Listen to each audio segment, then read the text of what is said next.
As an undocumented immigrant, there is this constant fear of going in the streets and being assaulted, not just because of the crime, but that you get involved into, but also because of the police officers, because you want to approach them, but there is that fear of, I don't have a regular immigration status, and if I approach the police, I might get in trouble and I might get deported.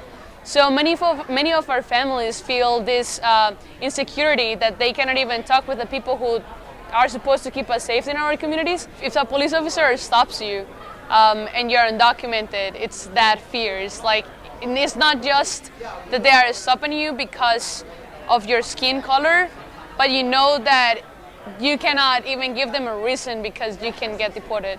So that's very, very scary. Not just for the youth, but also for our parents, and even for grandparents that are here undocumented.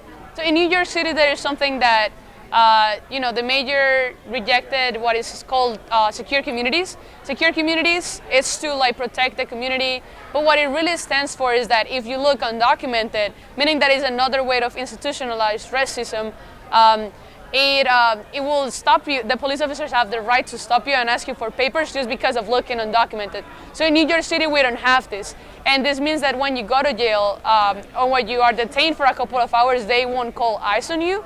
But it's because the city rejected that policy. But in other places, in states like Arizona, secure communities, it's very used. It's constantly used.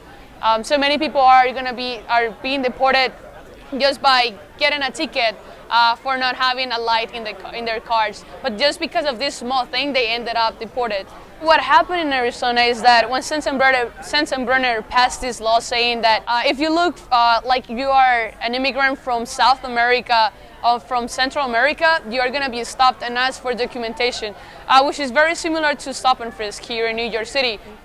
Black and Latino are being targeted just because of their tone of the skin, and this is what we know as institutionalized racism. There is not such a difference in both policies, and we can see how they are affecting our communities.